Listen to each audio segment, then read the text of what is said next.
السلام عليكم ورحمة الله وبركاته. معاكم سمر حماد. برحب بيكم على قناة سمر كروشيه، وأتمنى أن أقدر أقدم لكم فن الكروشيه بشكل مختلف ومميز، وأسأل الله التوفيق في القول والعمل. بسم الله، نبدأ تحفة جديدة. فيديو اليوم شنطة مميزة جدا متعددة الألوان، هستخدم فيها خيوط المكرمية السلسلة، سمك الفتلة متوسط. الخطوة الأولى في الشغل على الشنطة هي اللسان قطعتين متخيطين. هحط لكم لينك جروب الخامات في الديسكريبشن بوكس. زي ما انتوا شايفين القطعة بتجيلي بالمنظر ده، وما بين الخرم والتاني سنتي بالظبط. الإضافة اللي في الفيديو النهاردة هو إني هشتغل على جانبين اللسان، وبالتالي هقوم بتخريم جانبين اللسان بنفس الطريقة.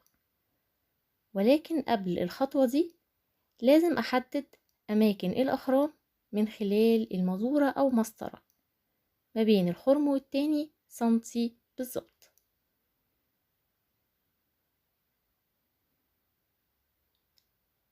الفنانات اللي بتتابعني هتتبع معايا نفس الخطوات وهتطلع بأفضل النتائج. عرض اللسان 4 سنتي،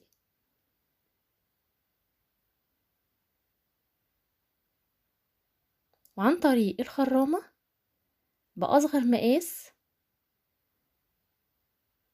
على العلامات اللي علمتها،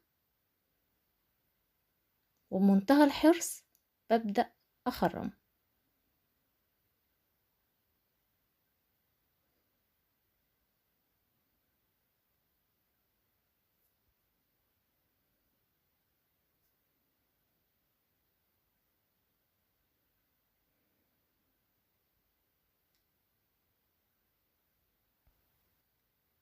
هنتهي من تخريم جانبين اللسان بنفس الطريقة، وهرجع لكم تاني.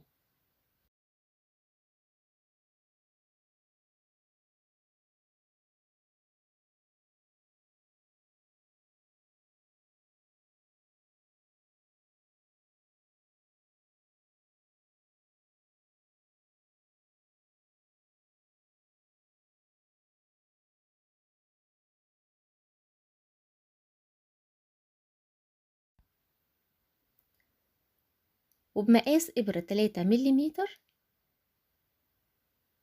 هبدأ أشتغل على اللسان.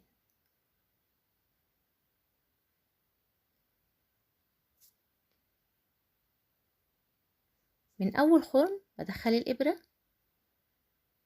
وبسحب الخيط واشتغل أول غرزة. في الخرم ده هشتغل 3 غرزة حشو. أهم حاجة بترتفعي بالغرزة قليلا على حافة اللسان، وبمنتهى الهدوء وأنا بشد الخيط. الخرم اللي بعده هشتغل 2 غرزة حشو.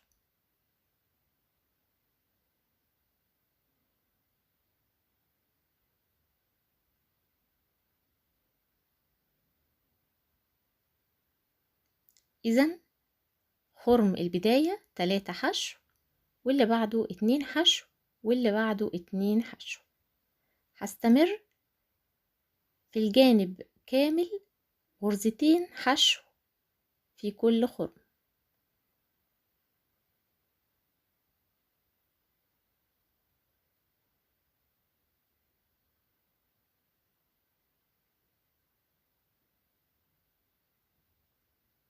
بنفس الطريقة لحد ما اوصل لغرزة الكورنر.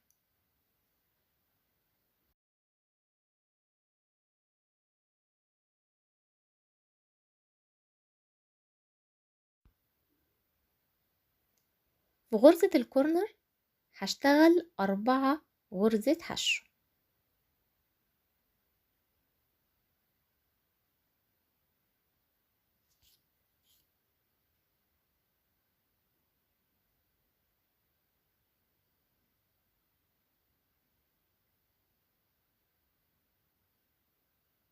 في الجزء ده بتحاولي على قد ما تقدري تهذبي الغرزة.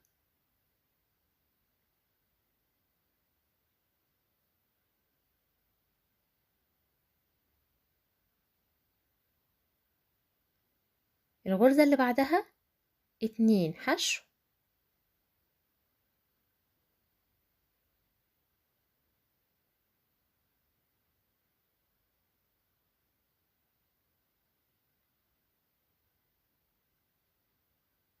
واللي بعدها 2 حشو،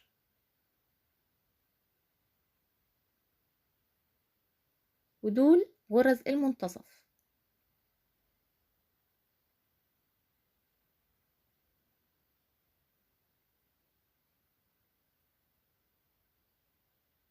غرزة الكورنر هشتغل 4 غرزة حشو.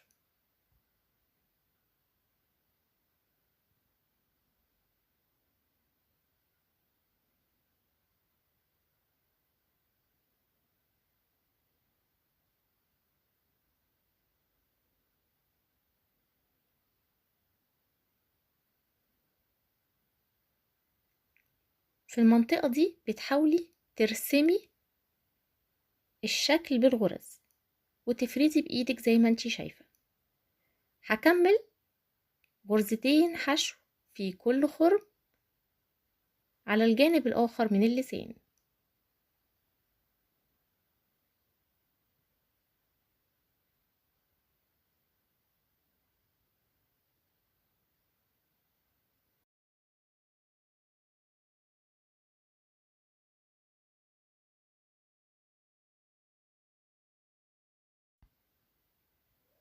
إذا زي ما انتوا شايفين جانبين اللسان بشتغل غرزتين حشو في كل خرم، وغرز الكورنر 4 غرزة حشو، والجانب الآخر اللي عند التوكة بشتغل 3. هكمل بنفس الطريقة إلى أن أصل للغرزة الأخيرة.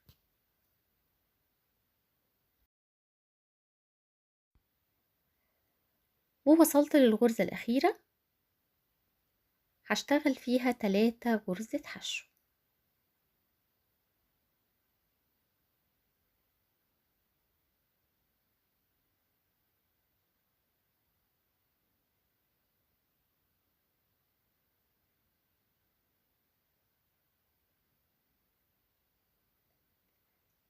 هبدأ ألف اللسان بالشكل ده وأشتغل 10 سلسلة.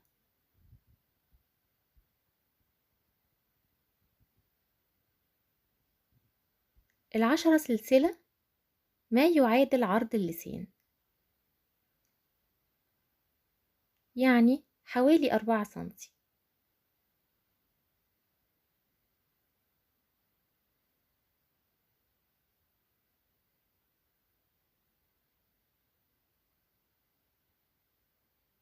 وبفرد بالمنظر ده بحيث ان حروف الفي للسلاسل تكون قدام عيني بالشكل ده.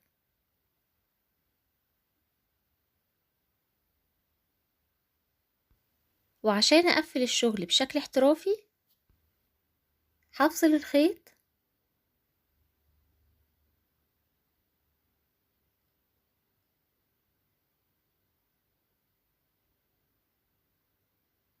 وابدأ انهي واكون حرف في لأول غرزة حشو انا اشتغلتها تحت اول حرف في للغرزة، من بره لجوه تحت حرف الفي، ومن جوه الغرزة لبره في قلب حرف الفي. وبكده الشغل يكون انتهى بشكل احترافي. طبعا هبدأ أنظف الخيوط وأدخلها تحت أضلاع غرز الحشو من خلف اللسان. هبدأ الخطوة التانية وهو شغل جسم الشنطة. هستخدم إبرة مقاس 4 مليمتر، عقدة بداية، عدد سلاسل البداية 72 سلسلة.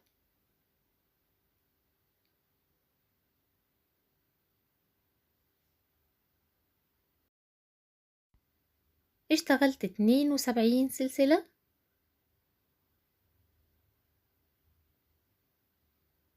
ارتفاع سلسلة، وهبدأ أقلب الشغل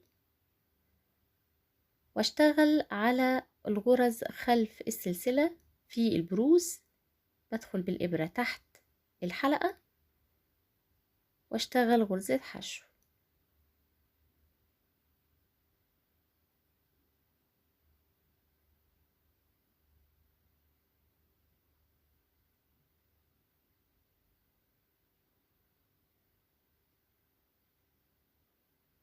هستمر بالشغل على خلف السلاسل وهرجع لكم تاني.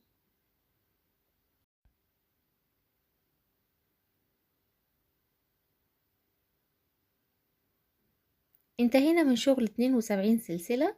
هرتفع سلسلة واقلب الشغل، وفي اول حرف في هيقابلني بعد غرزة الارتفاع تحت حرفين الفي بشتغل غرزة حشو.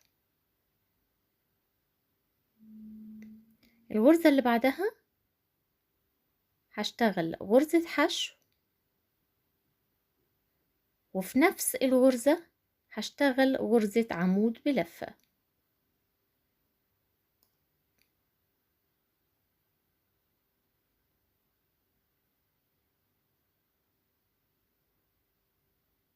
هتجاهل غرزة واشتغل في الغرزة اللي بعدها مباشرة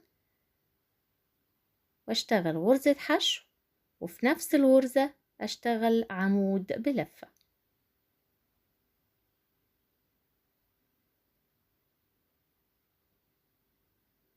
هتجاهل غرزة والغرزة اللي بعدها مباشرة هشتغل غرزة حشو، وفي نفس الغرزة غرزة عمود بلفة. اشتغلت الغرزة دي قبل كده في مشروع كوفية حريمي على القناة، هحط لكم اللينك في الديسكريبشن بوكس وفي الاي فوق. هستمر بنفس الطريقة لحد ما اوصل لنهاية الدور وهرجع لكم تاني. ووصلنا لنهاية الدور، متبقي معايا غرزتين. بتجاهل غرزة في الغرزة الأخيرة تحت حرف الفي بشتغل غرزة حشو، ولكن هنا هبدأ أغير اللون بالطريقة المعتادة.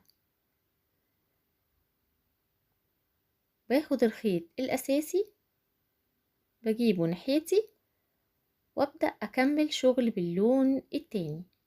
ارتفع سلسلة وبكده أكون غيرت اللون، واقلب الشغل، وفي أول حرف في وهو أول غرزة في الدور أهي، وباخد الخيط معايا تحت الشغل خاصة في أول غرزة هشتغل غرزة حشو.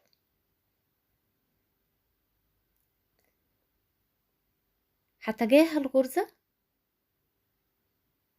والمفترض إنها غرزة العمود بلفة في الدور السابق، وهشتغل في الغرزة اللي بعدها مباشرة واللي مفترض هي الحشو غرزة حشو، وفي نفس الغرزة بشتغل غرزة عمود بلفة. الغرزة سهلة والتكنيك بسيط. الشغل كله بيكون على غرز الحشو، الغرزة المزدوجة بتكون كلها على غرزة الحشو، التجاهل بيكون لغرزة العمود بلفة.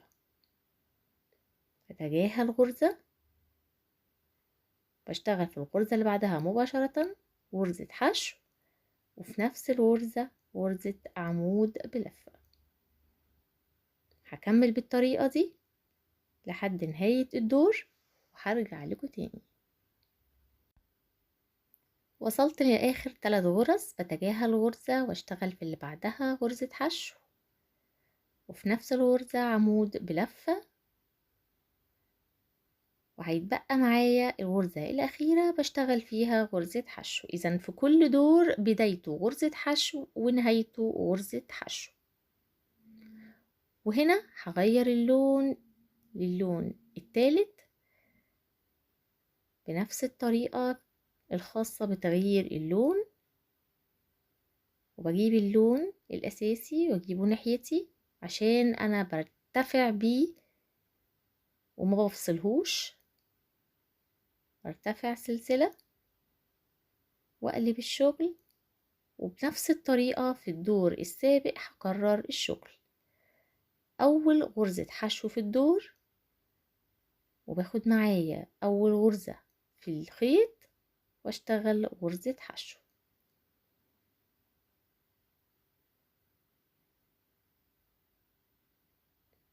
بتجاهل غرزة، المفترض اهي غرزة عمود بلفة بتجاهلها واشتغل في غرزة الحشو. هشتغل فيها ايه؟ هشتغل فيها غرزة حشو وفي نفس الغرزة عمود بلفة.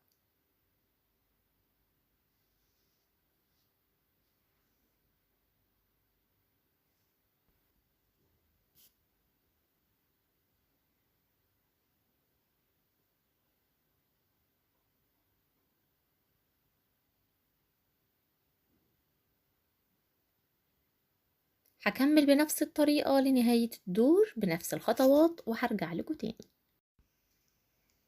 شايفين معايا جمال الغرزة مع تعدد الألوان؟ ولا أروع. اتبقى معايا آخر 3 غرز. هكمل شغل بنفس الطريقة، بتجاهل غرزة وادخل في اللي بعدها واشتغل الغرزة بتاعتي.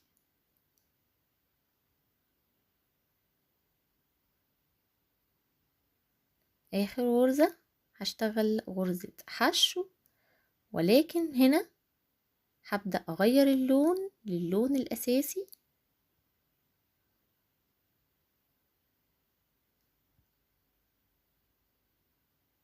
وارتفع سلسلة واقلب الشغل،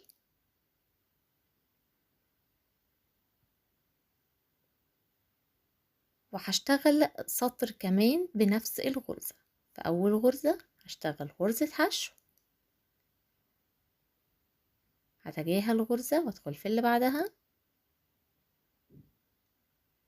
وأكرر نفس الخطوات في الأدوار السابقة.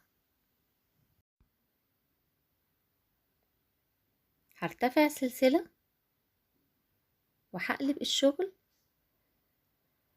وهبدأ هنا أشتغل غرز حشو عادية جدا تحت حروف الفي. في أول غرزة بعد غرزة الارتفاع تحت حرف الفي هشتغل غرزة حشو، واللي بعدها غرزة حشو، واللي بعدها غرزة حشو، وهكذا. هشتغل 72 غرزة حشو رايح جاي 6 سطور.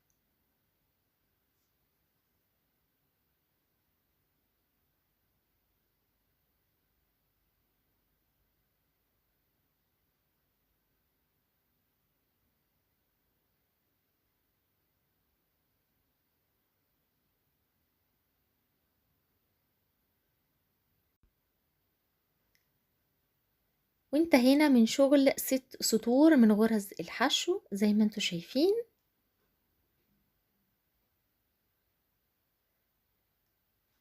دلوقتي هبدأ أكرر نفس خطوات سطور البداية، ولكن طبعا مع الاتجاه المعاكس للألوان. هرتفع سلسلة واشتغل سطر من الغرزة المزدوجة،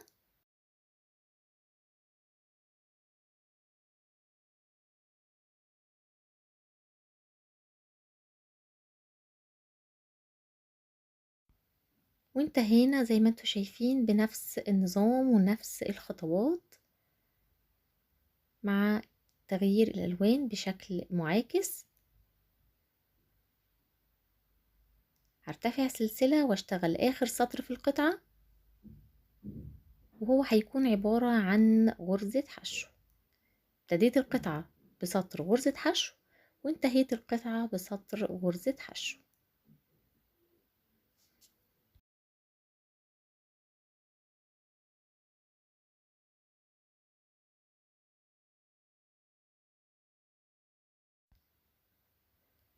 ووصلت لآخر غرزة في السطر، هرتفع سلسلة وهبدأ أقلب الشغل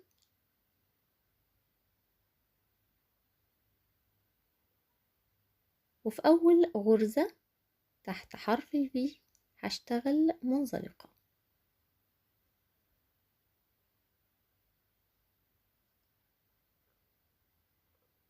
أهم حاجة في خطوة غرز المنزلقة ما تشديش ايدك بالغرز. غرز المنزلقة ما هي إلا غرزة جمالية في الشنطة، شد الخيط فيها هيضرك.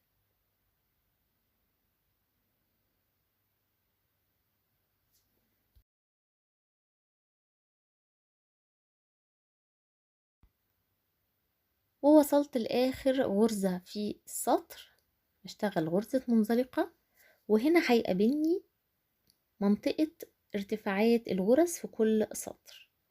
طيب أنا هنا هشتغل إزاي؟ هشتغل برضو غرز منزلقة، ولكن فين؟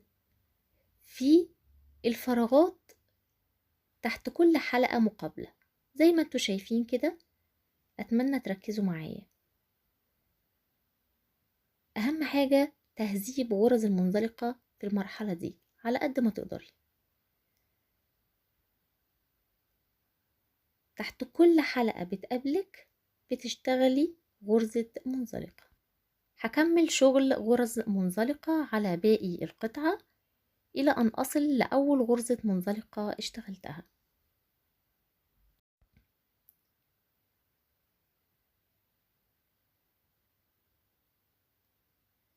هبدأ هنا أنهي الشغل، هفصل الخيط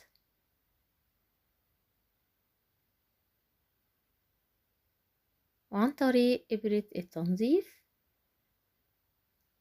هكون حرف V وهقفل الشغل بشكل احترافي.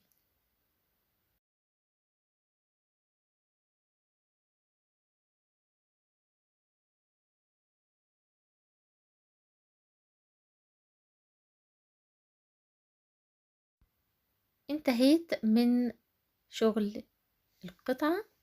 دلوقتي هبدأ أركب اللسان على القطعة،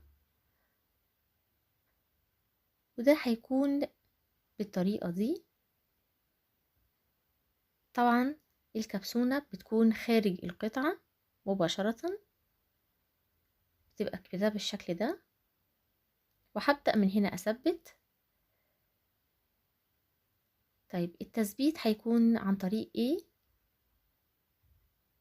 هيكون عن طريق إبرة التنظيف مع خيط الشعر أو خيط الشفاف أو خيط الصياد أو خيط السنارة الشفاف. الخيط متوفر بيعه في جروبات أونلاين أو في محلات بيع أدوات الصيد بشكل كبير. بداية الشغل طبعا هو تثبيت خيط السنارة من خلف القطعة خلف أضلاع الغرز، وكمان بدخل بالإبرة تحت حرف ال V الخاصة بغرزة الحشو في قطعة اللسان زي ما انتوا شايفين كده، وببدأ أسحب الخيط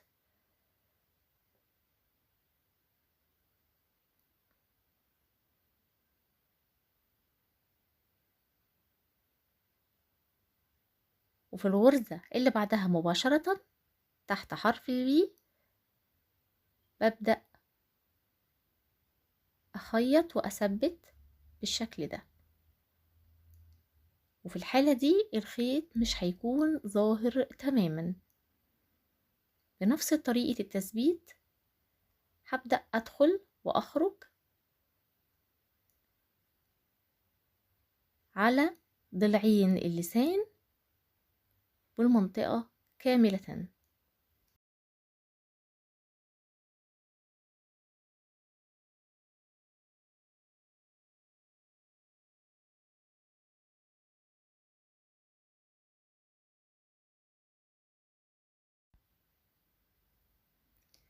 انتهيت من تثبيت جزء اللسان على جسم الشنطة زي ما انتوا شايفين. الخطوة اللي بعد كده وهي شغل جوانب الشنطة. عقدة بداية، عدد سلاسل البداية 24 سلسلة. هرتفع سلسلة واقلب الشغل وابدأ اشتغل غرزة الفاونديشن، وهي حلقات خلف السلاسل هشتغل فيهم غرز حشو.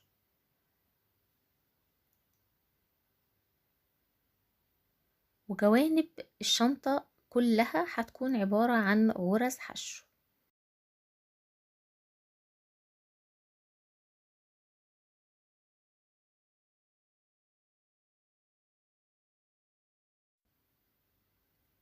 هنتهي من شغل 6 سطور لكل جانب وهرجع لكم تاني.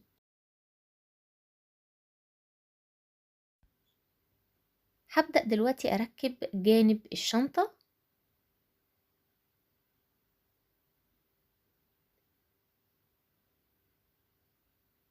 بقلب القطعة بالشكل ده، وأهم حاجة بحافظ على قطعة الإكسسوارز من الخدش. بحط منديل أو ورقة وبمسك نهاية القطعة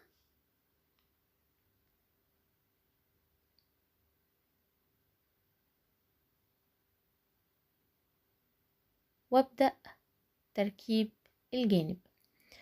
زي ما انتوا شايفين حروف الفي اللي قدامي مباشرة دي هي غرز المنزلقة، يعني الغرزة الجمالية. أنا مش هشتغل فيها ولكن هشتغل على غرز الحشو. شايفينها اهي حروف الفي الخاصة بغرزة الحشو، وتحديدا هشتغل في الغرزة الخلفية منها اهي. بدخل بالإبرة فيها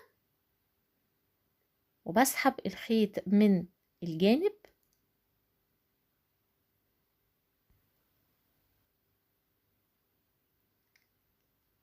هبدأ طريقة التوصيل هتكون ازاي.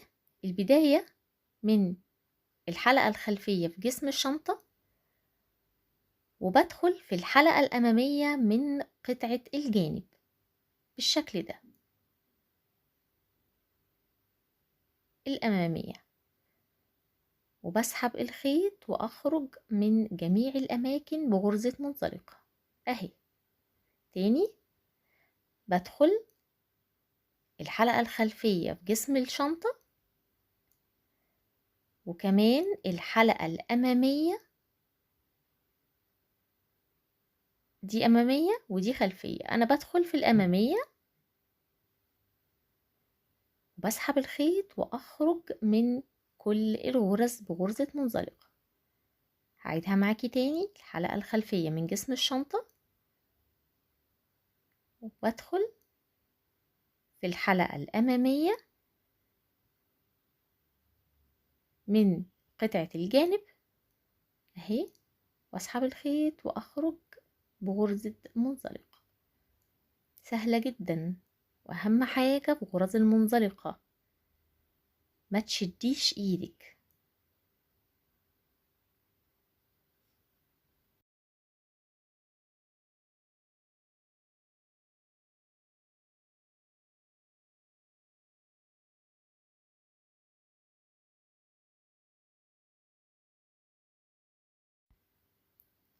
ووصلت لاخر غرزة بشتغلها غرزة منزلقة،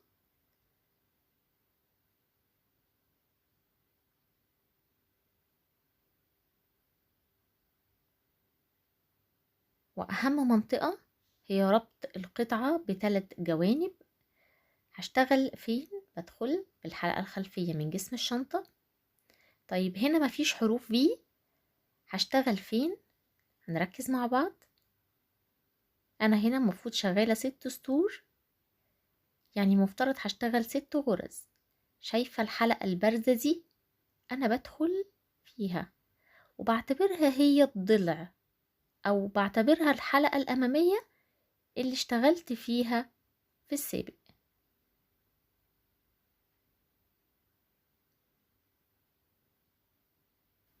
الحلقة اللي بعدها هدخل فين؟ نركز مع بعض.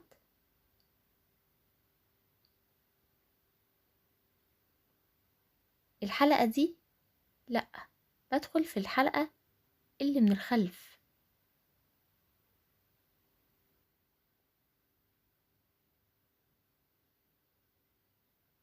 اهي، بسحب الخيط واخرج بغرزة منزلقة. بنفس الطريقة هيقابلني برضو الغرزة البارزة اهي، بدخل فيها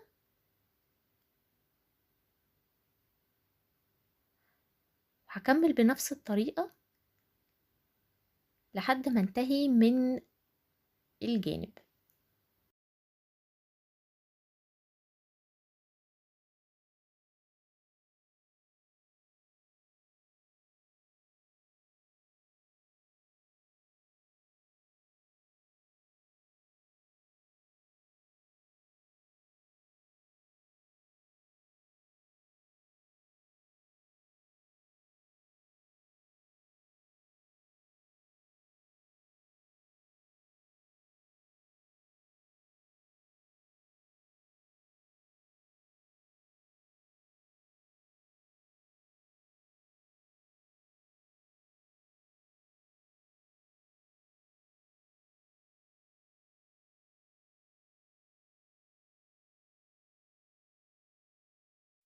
وبانتهاء خطوة اللوجو تقدري تبطني الشنطة. هحط لكم رابط تركيب البطانة في الديسكريبشن بوكس وفي الاي فوق.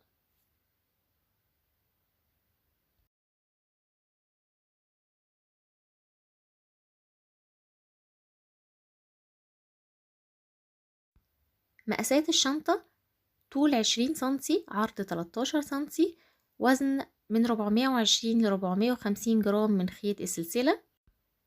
لو عجبك الفيديو أتمنى منك الدعم باللايك والشير، ولو انتي مش مشتركة في القناة تدوسي على زرار سبسكرايب وتفعلي زر الجرس عشان يوصلك أي إشعار لأي فيديو جديد أنا بنفذه.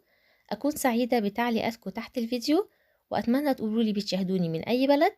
أشوفكم في تحفة جديدة، والسلام عليكم ورحمة الله وبركاته.